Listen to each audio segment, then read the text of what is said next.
Great. Hello, everyone. Hello, and welcome. Happy Thursday. Here we are live, and I am so excited to be here with you all today. And today I have an amazing guest and topic, and I cannot wait to delve into this.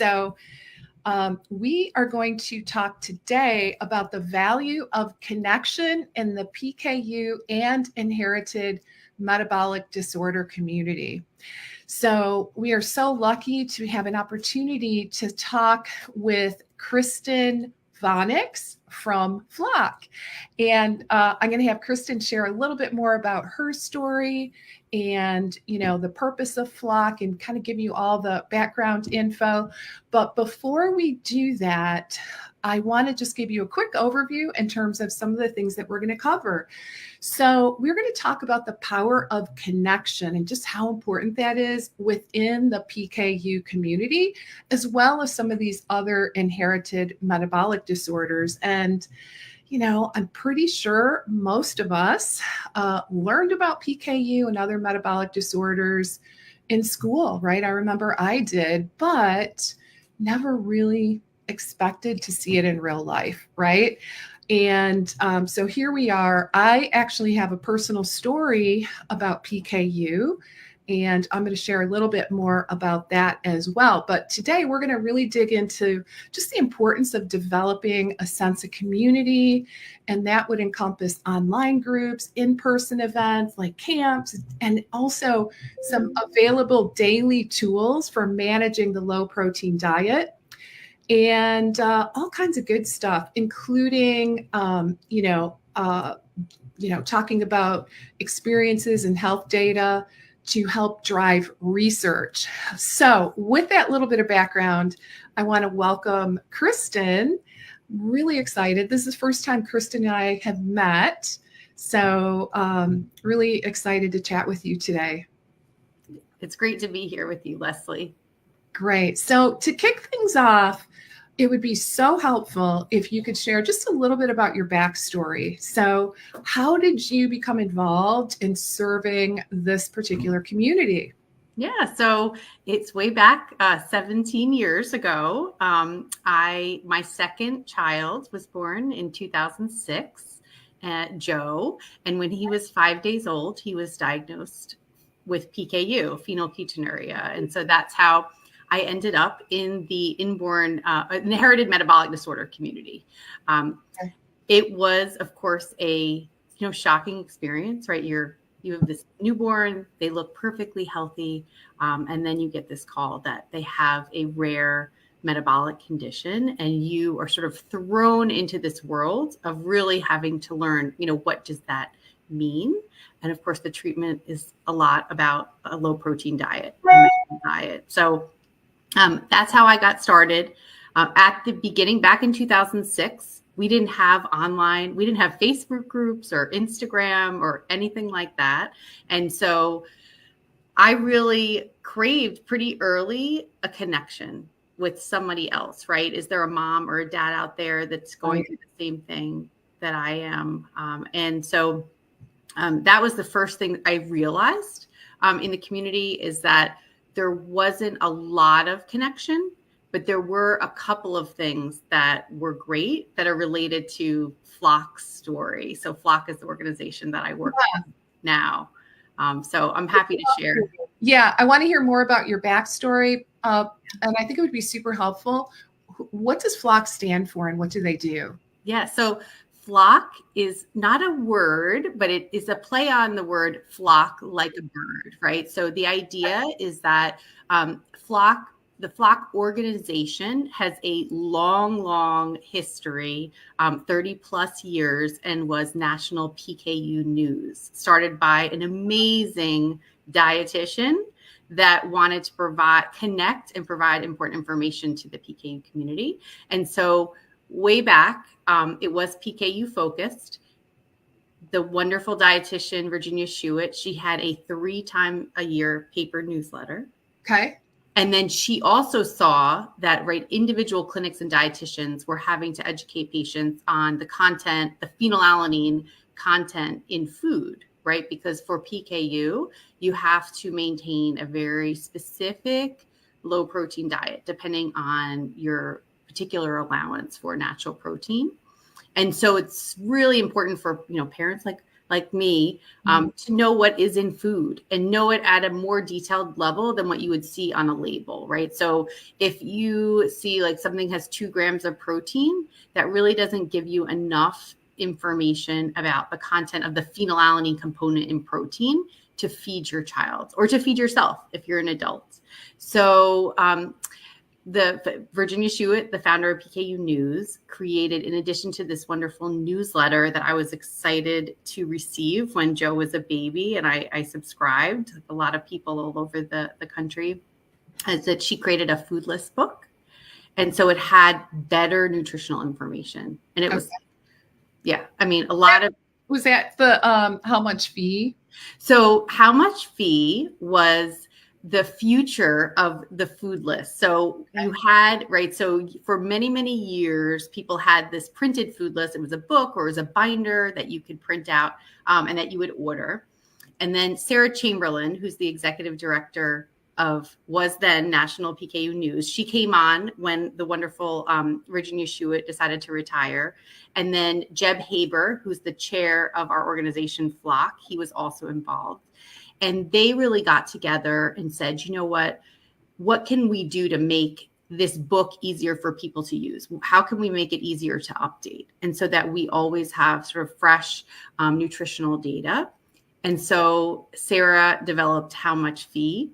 Okay. So, and it's a website, not an app, but felt like an app or feels like an app. And so that is a tool that has been used by the PKU community and then other inherited metabolic disorder families and adults who also follow a low protein diet found it helpful as well. So we have people that have the other Flok conditions.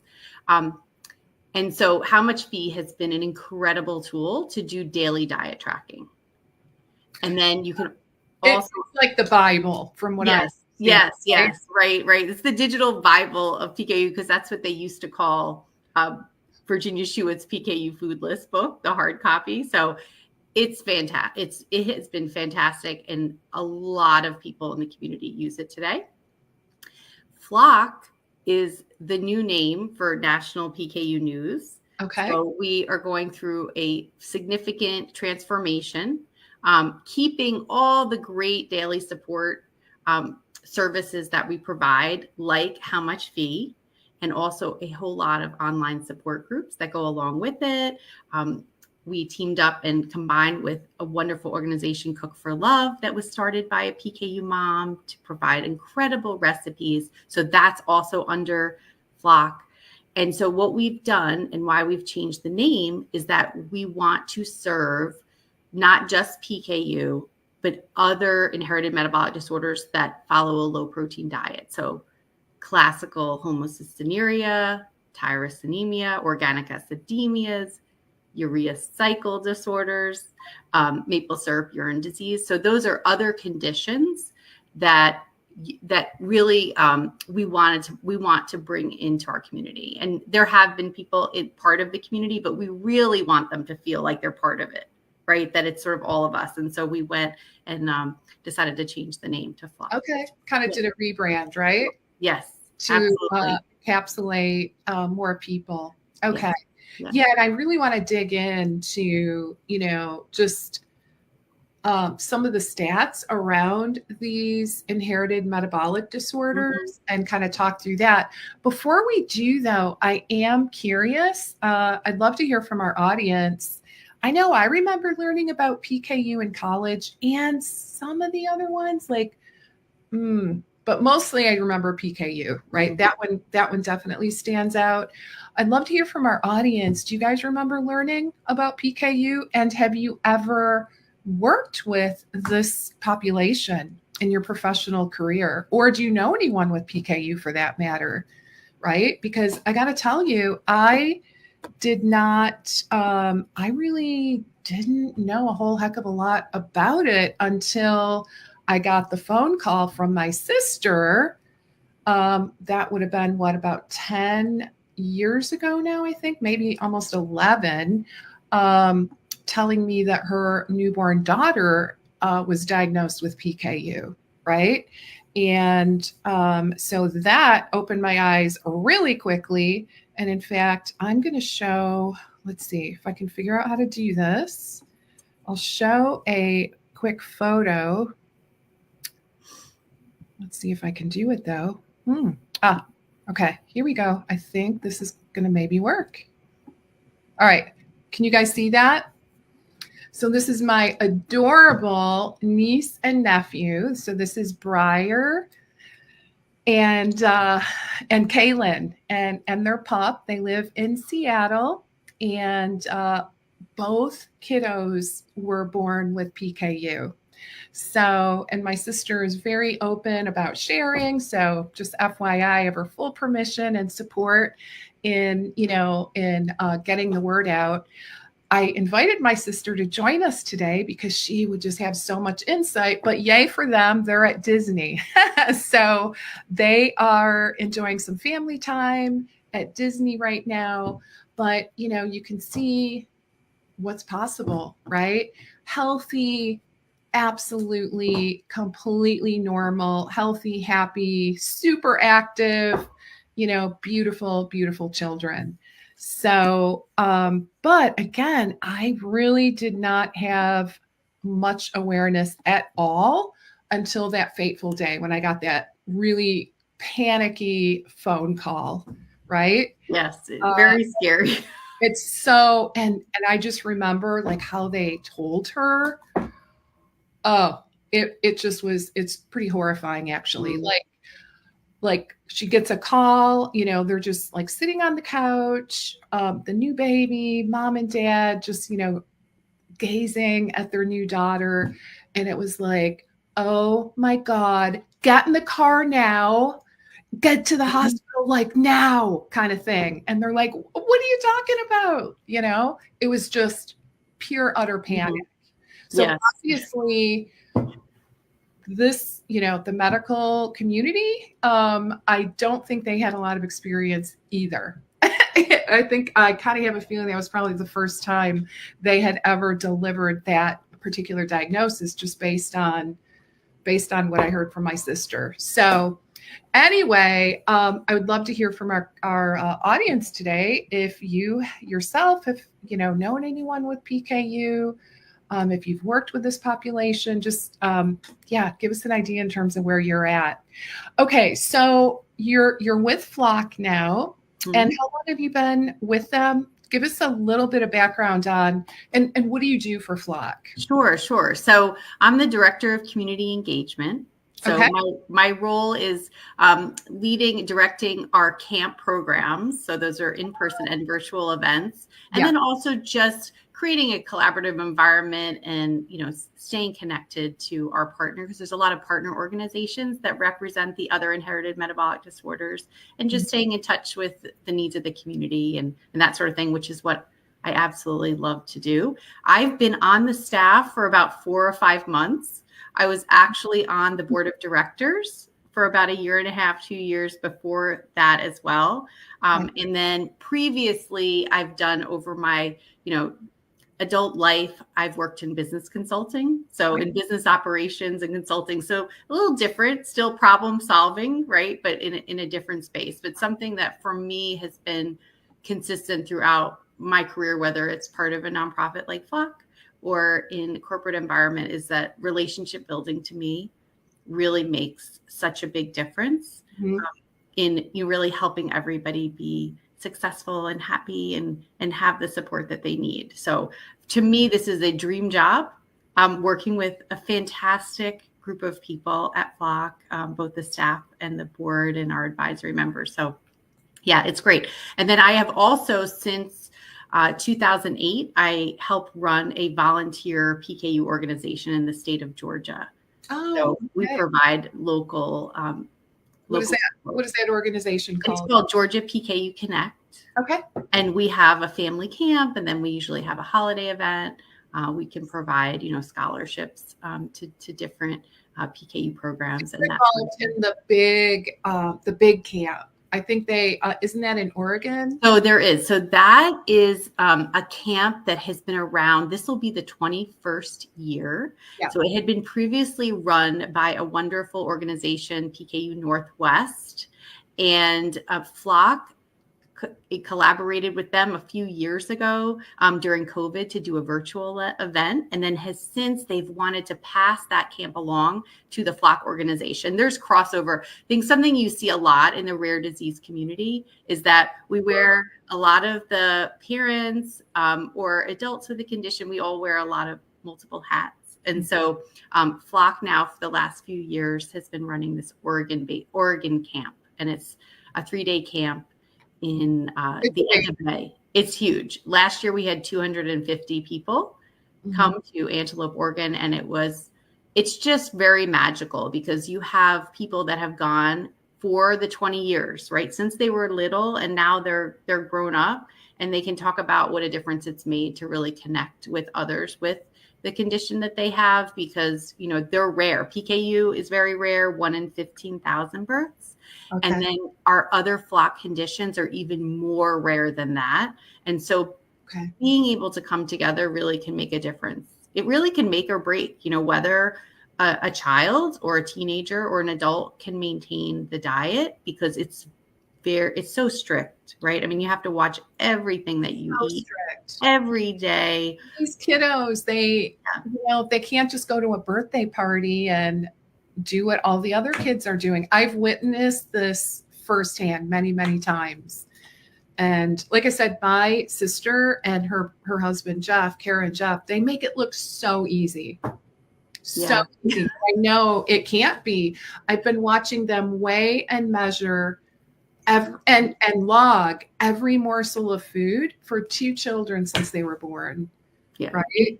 Yes, it is definitely an exhausting thing, but I think I just, as a mom, and my husband feels, it's like you just sort of jump in there and do it, and you make it part of your day, because you want to protect them, protect their brain and make sure that they can live, a full, happy life. And so yes, but not easy. And I always say, I think I was talking to some teachers. When your child is in school, you can have an annual meeting with the school to make sure that they can maintain their diet during the school day. It's really important. And I had that phone call for the year a few days ago. And I was telling a teacher that had no idea my son had PKU and what that was. I said, he's just so resilient.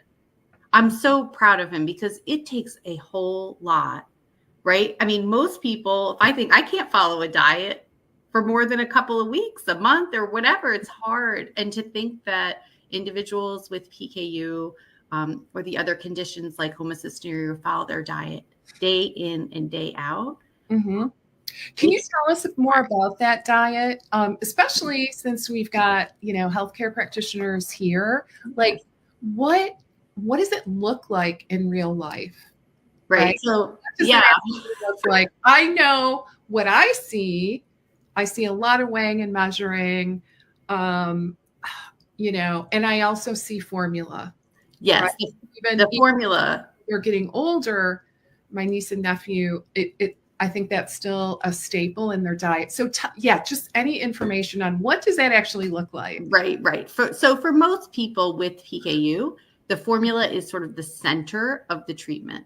Okay. You have to drink, and it's regulated by the FDA as a medical food, but it usually comes in a liquid form, powder mixed with water. Okay. And every single day you have to get up and you have to make a jug of formula. Some people will make it in different servings, but in general, right, think about a Nalgene bottle, right? A 28-ounce big jug. That's how we mix ours every day. And you have to mix it. And then your child or your adult teen, they have to have a serving of it. And you want to make sure you have at least 3 servings a day. You spread it out. So that is the critical piece, because it's providing most of the nutrition they need without that offending amino acid. And for PKU, that's phenylalanine. Okay. Right.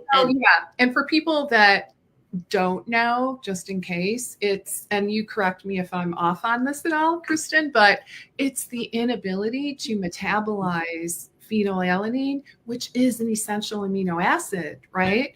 And the thing is that from my understanding, you do need some. Yes. A little teeny weeny bit, right? Because it's essential.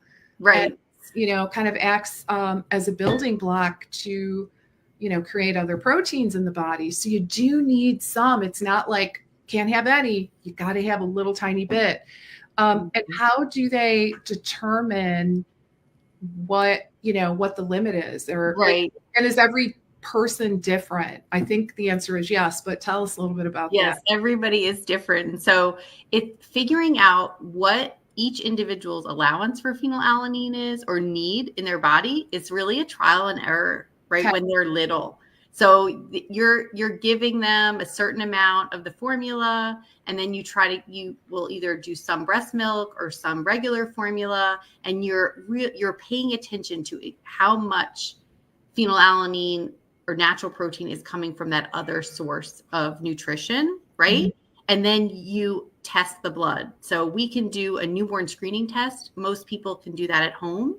You prick their heel when they're little finger. Yes. And then you that's how they diagnose it, right? Yes. So you can continue to do that. Okay. Yeah. So parents really turn into, nurses in a way, right? They have to learn how to do this on their tiny little baby. And so you test the blood frequently when they're young, at least maybe once a week. And then based on the phenylalanine in the blood, you go up and down on the amount of phenylalanine from the natural protein source. Okay. To figure out what their tolerance is. And you can imagine children grow, right? Yes. And their metabolism is changing. And so that's why the blood testing is really important, especially, we do it for life, but more often when they're young and they're going through growth spurts, because you really are adjusting that tolerance for phenylalanine throughout their childhood and then really beyond. But you do get a sense of how much, right? Okay.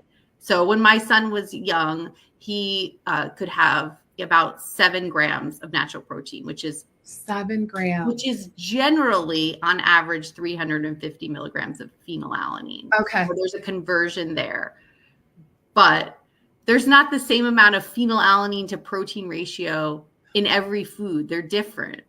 Mm-hmm. So what are some like low phe foods? Like, if you can give us some examples. Right. So are there free foods? If it's pure sugar. Oh, God. That, great. But it's free. Right? That's what you want, right? You can have all the oil you want or sugar, that, yeah. Okay. So, like popsicles, right? As long as they're not sugar-free, right? Because right.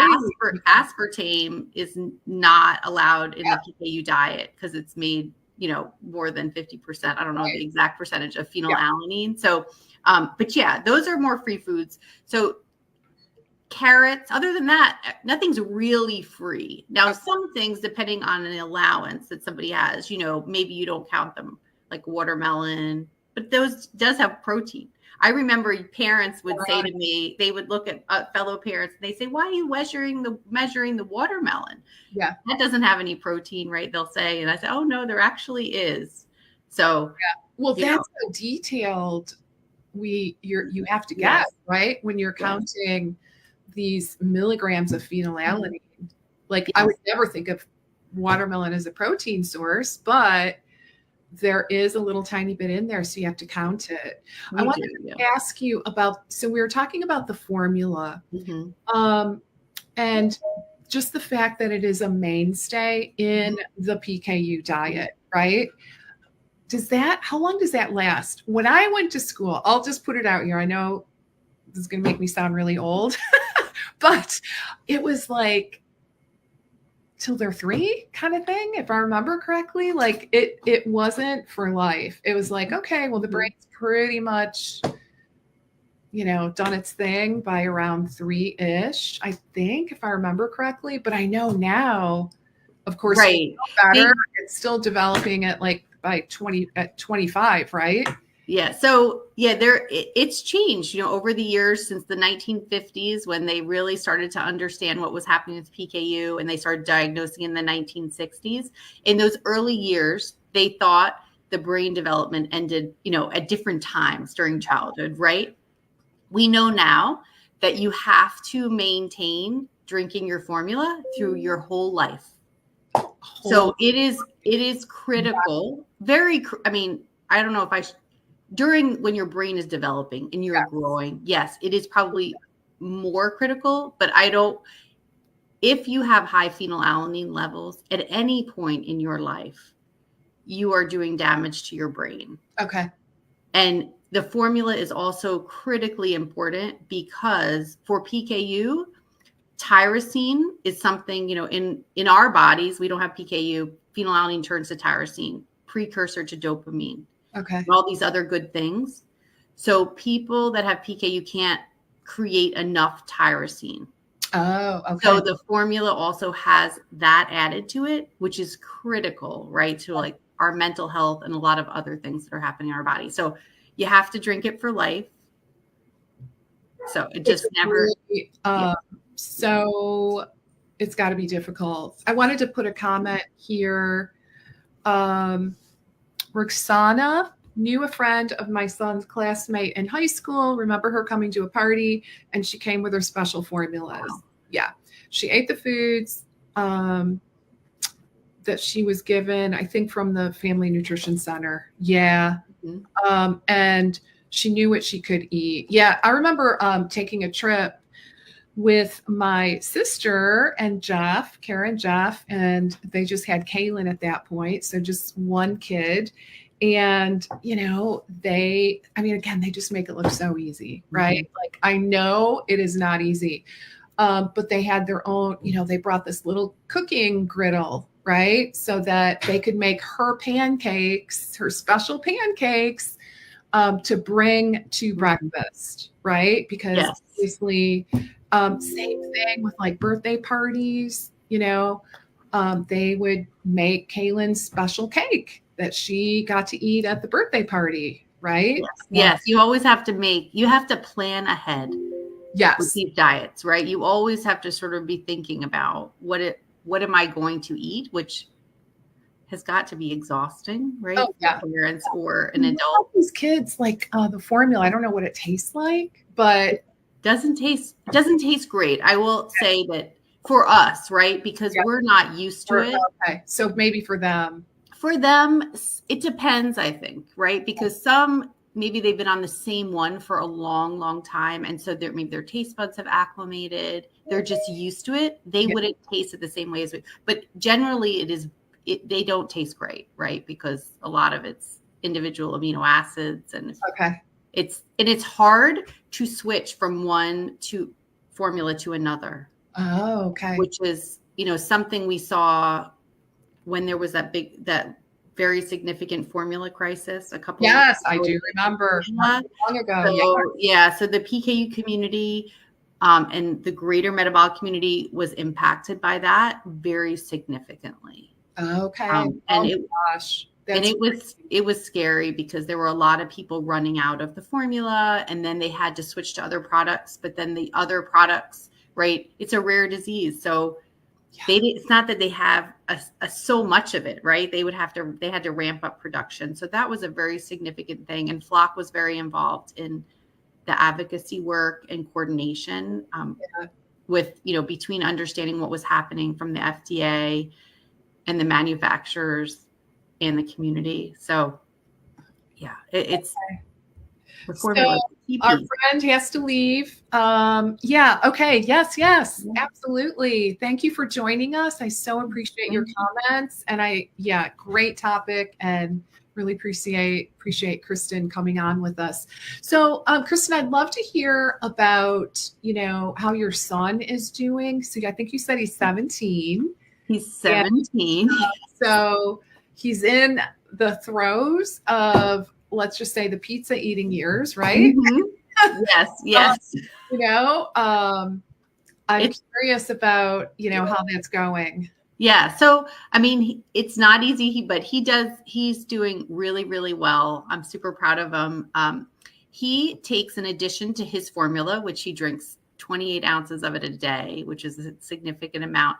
Okay. He takes a medication for PKU. So there are 2 approved drugs that have come to the market in the last, 10, 12 years, which don't work for everyone. One of them works pretty well for him. So his allowance is a bit higher, but he still has to pay attention to everything. He's still a vegetarian, even moderate protein foods. He has to be very, very careful. Like cheese, pizza is very high protein, right? So, but he does, he's doing really well. I think something that I really tried to do with him is talk to him about the science, right? About the nutrition, like what is happening in his body when he's drinking the formula. And that has been thanks to his amazing dietitians at his clinic, because they answered all of my questions over the years. And then I could help, educate him about it. So that helps him, I think, stick to it, even though it's really hard, because he wants to make sure that he's protecting his brain. He's getting ready to go to college. I mean, he's a junior. He's at that age, right? Taking SAT and thinking about college. And so I'm grateful that he has done well, but yeah, it's not easy. I mean, I think back, when he was a toddler, I used to carry a little Ziploc bag everywhere I went. And if he dropped food on the floor, I picked it up because I had to know like what he ate and what he didn't eat. Right. So if I think back over the years and now, he does a great job, makes his own formula every morning, unless he's not feeling well or tired, I'll do it for him for sure. But, he's going to be 18 in, 8 months or so. And so have to coordinate all of those medical, doctor's appointments and dietitian appointments. And it's a lot. It's a lot. And I have to trust that he's, I was going to say, it's up to him. It's up. Yeah. It really is up to him. So what happens if you've got a rebellious kid? Yeah. Just curious about that. Because, what I see so far is Kaylin, just awesome.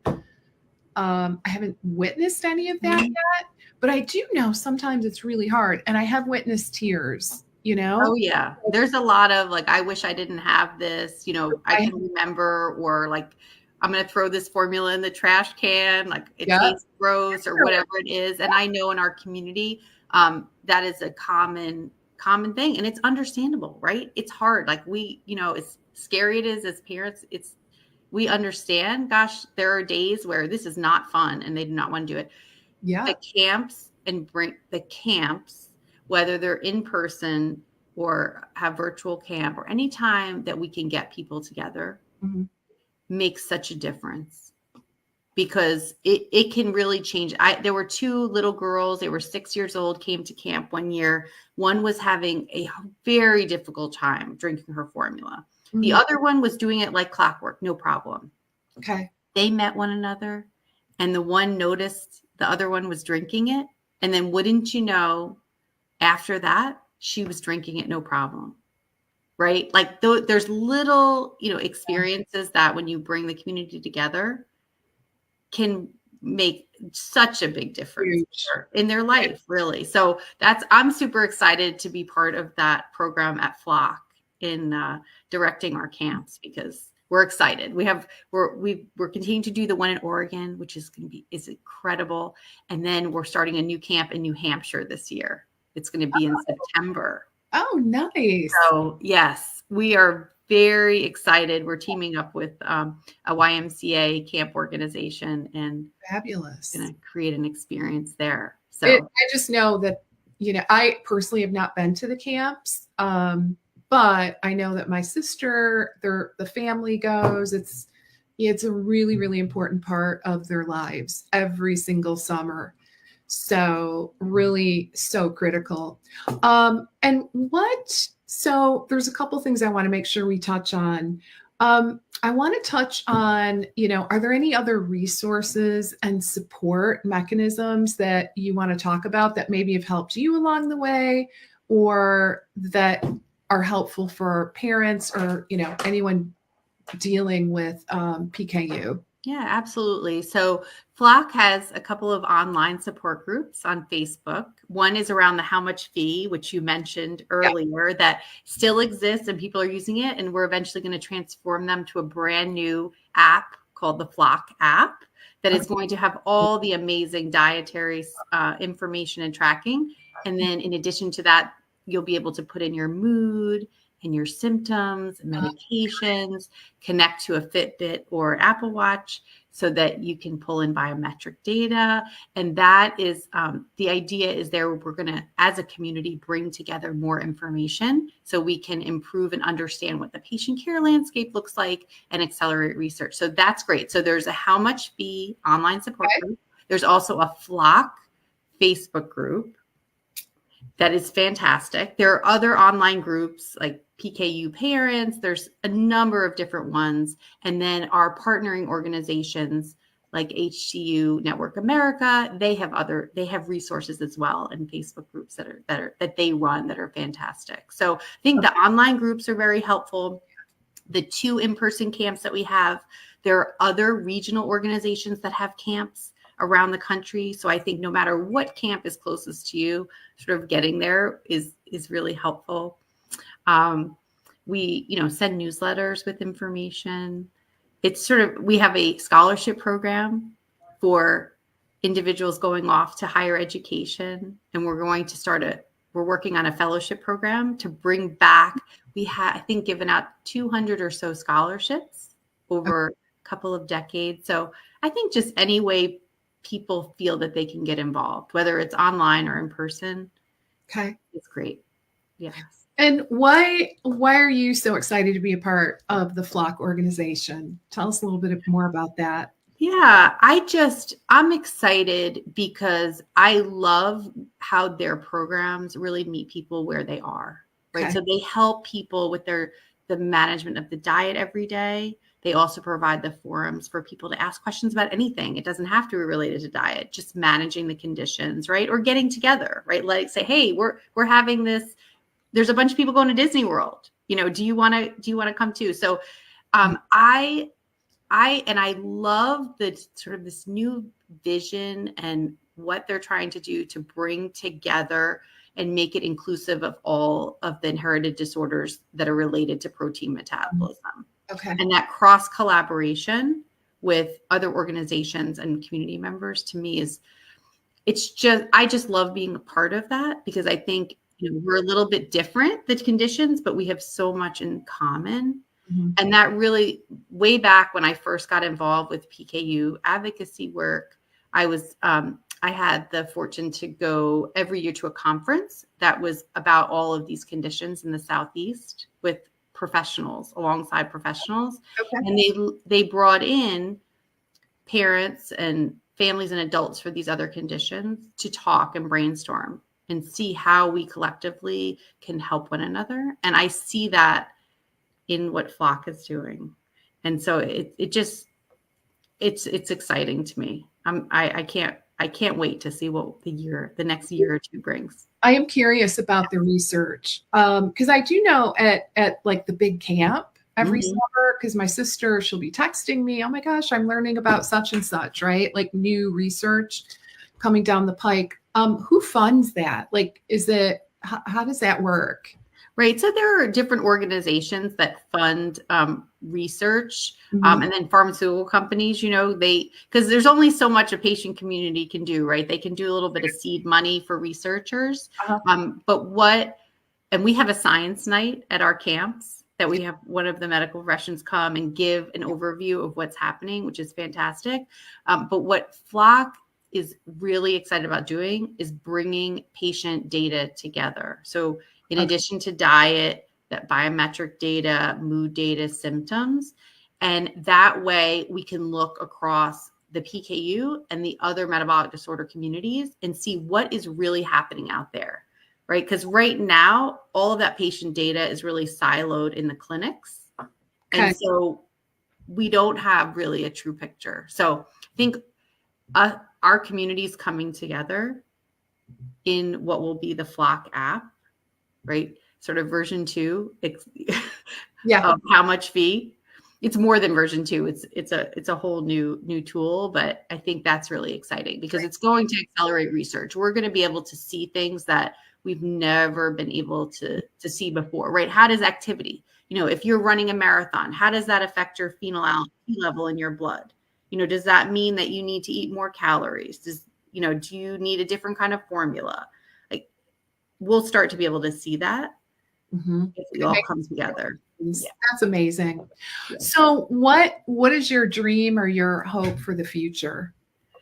Well, I would love for every member of the inherited disorder protein metabolism community to have a connection, like whatever that is, right? Whether it's an online, in person, maybe they're just using the Flok app, whatever it is, I would love to see our whole community connected.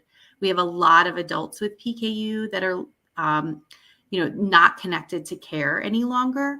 A lot of that has to do with access to formula and low protein medical foods, which is devastating and something we're involved with advocacy for many, many years.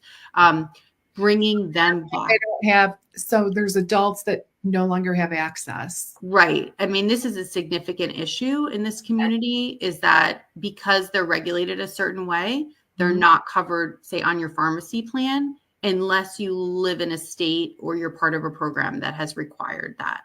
So we have a very disjointed coverage system for those products in the United States. And it is very expensive. They're very expensive. Okay. So, I mean, if I were to pay out of pocket for my son's formula, it would probably be around $1,700 a month. Whoa. Okay. So, it's not affordable it's not doable. If you don't have it part of your insurance coverage, or if it's not part of a state program, public health program. So that is a significant issue. So dream, everybody has some type of connection, right? Whatever it is that works for them, that everybody has access to the treatment that they need. That is, to me, critical, right? Because you have to have that. Otherwise, you can go to a clinic, return to care, but if they can't get you the treatment, there's only so much, your dietitian or your geneticist can do for you. So that's definitely a dream. Like, my wish is, access to treatment, and then being part of the community in any way that is helpful to you.